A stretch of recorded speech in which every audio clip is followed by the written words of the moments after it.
Saudara-saudari terkasih, selamat berjumpa dalam renungan harian Komisi Kerasulan Kitab Suci Keuskupan Agung Medan hari Rabu 9 Oktober 2024. Adapun bacaan inspirasi kita hari ini diambil dari Injil Lukas bab 11 ayat 1 sampai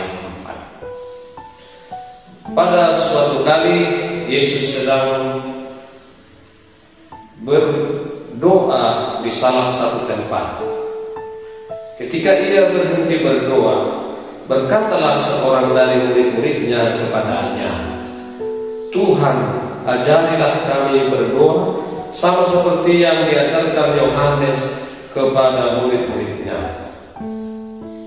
Jawab Yesus kepada mereka, "Apabila kamu berdoa, katakanlah, Bapa, dikuduskanlah namamu, datanglah kerajaanmu, berikanlah kami setiap hari makanan kami yang secukupnya, dan ampunilah kami akan dosa kami, sebab kami pun mengampuni setiap orang yang bersalah kepada kami, dan janganlah membawa kami ke dalam pencobaan."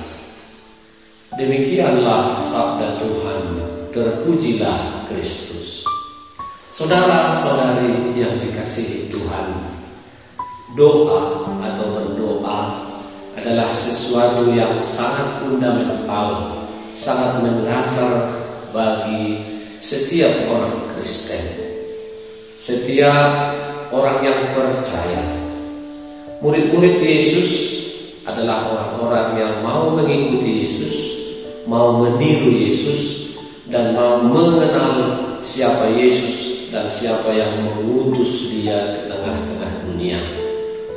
Mereka melihat bahwa murid-murid Yohanes diajar dengan doa. Maka mereka juga mengharapkan Yesus memberikan contoh, mengajari mereka berdoa. Selain doa-doa yang sudah biasa memang bagi orang Yahudi, pagi, siang, dan malam, mereka menginginkan doa yang diajarkan Yesus sendiri. Dan hari ini kita mendengar bagaimana Yesus menunjukkan kepada para murid dan diwariskan kepada kita sekarang doa yang sangat agung, yang sangat baik, yang sangat mendalam, yang menunjukkan secara ringkas bagaimana kita berdoa kepada Allah. Pertama, Yesus menyatakan bahwa kalau kita berdoa, kepada siapa kita tujukan doa kita adalah bahwa doa itu ditujukan kepada Bapa. Bapa itu artinya sumber segala-galanya, asal dari mana kita berasal dan ada. Karena itu kita tujukan kepada Pencipta kita. Dan juga kata Bapa itu mengarahkan kita pada satu kedekatan, keakraban, persatuan antara Bapa dan Anak. Itu adalah suatu relasi hubungan yang sangat dekat, intim, dan mendalam. Yesus mengajarkan kepada para murid dan kita bahwa Allah kita itu adalah seperti Bapa yang mengasihi, yang dekat, yang mencintai dan memelihara kita. Dan ketika kita berdoa kepada Bapa itu, pantaslah Bapa itu dikuduskan namanya. Bahwa kita tidak bisa sembarang menyebut namanya. Kita memuliakan Dia, menguduskan.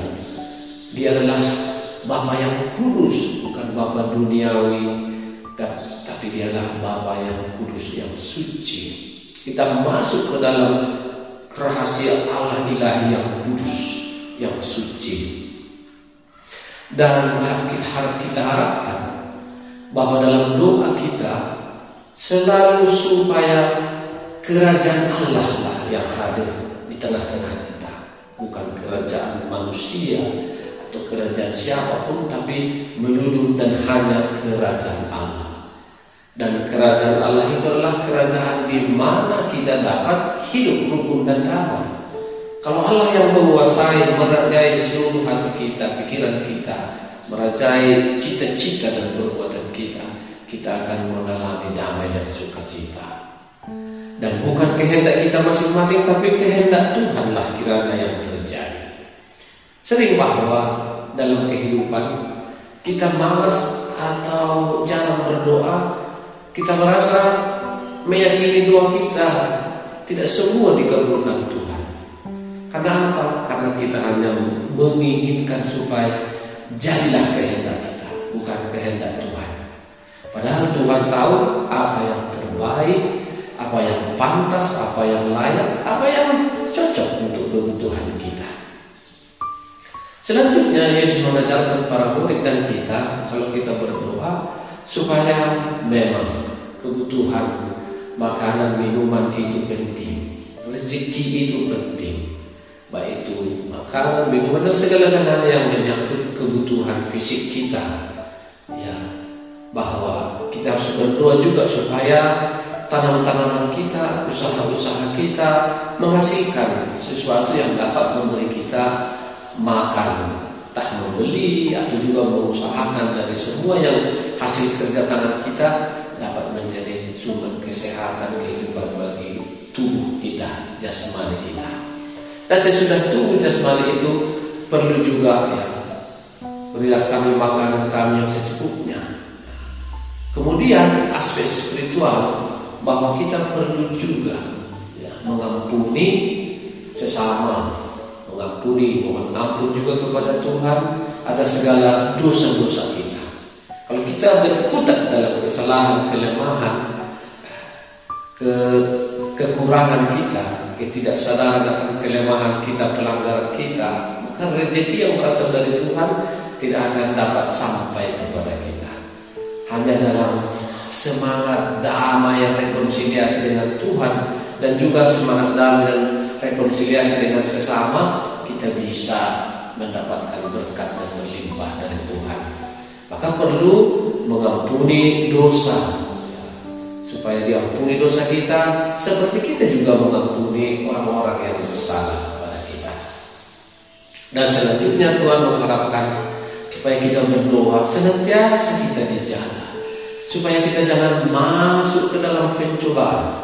Karena perjalanan hidup kita sehari-hari, kita bertarung dengan kekuatan jahat, roh-roh jahat, hal-hal yang selalu mengganggu kita yang berasal dari diri kita maupun dari luar diri kita. Dan itu real, nyata, begitu banyak sebenarnya ya, kekuatan-kekuatan jahat yang mau menarik kita dari Tuhan, supaya kita kiranya dijauhkan dari segala kejahatan, dibebaskan. Mungkin orang lain mau berusaha atau melakukan kejahatan kepada kita, supaya kita terhindar dari itu, dan akhirnya kita selamat. Nah, saudara-saudari terkasih, doa yang diajarkan Yesus ini adalah doa yang sangat praktis, yang sangat singkat, sederhana tetapi mendalam. Bila mana kita kesulitan dalam berdoa, cukup dengan doa Bapa kami. Di situ rasanya sudah lengkap pujian kepada Tuhan dan juga rahmat yang kita butuhkan. Bapa kami yang ada di surga, dimuliakanlah namamu, datanglah kerajaan, jadilah kehendak. Itulah ungkapan syukur sekaligus pujian kita kepada Tuhan. Dan apa yang kita butuhkan, berilah kami rezeki, makanan secukupnya, makanan untuk kebutuhan jasmani, pengampunan atas segala dosa-dosa, dan juga dibebaskan dari segala kejahatan. Semoga saudara-saudari kita kasih umat beriman, kita semakin tekun dalam doa. Dengan mengulangi doa Bapa kami ini, kita akan sampai lebih dekat lagi kepada Tuhan, kepada Allah Bapa kita. Semoga doa ini dapat kita lenturkan, kita daraskan, kita lakukan, dan kita ungkapkan dengan agung kepada Tuhan. Karena inilah doa yang diajarkan Yesus kepada kita. Marilah kita berdoa. Bapa kami yang ada di surga, dimuliakanlah namamu, datanglah kerajaan-Mu, jadilah kehendak-Mu di atas bumi seperti dalam surga. Berilah kami rezeki pada hari ini, dan ampunilah kesalahan kami seperti kami mengampuni yang bersalah kepada kami. Dan janganlah masukkan kami ke dalam pencobaan, tetapi bebaskanlah kami dari yang jahat. Amin. Semoga Tuhan memberi kita damai sejahtera dan memberkati kita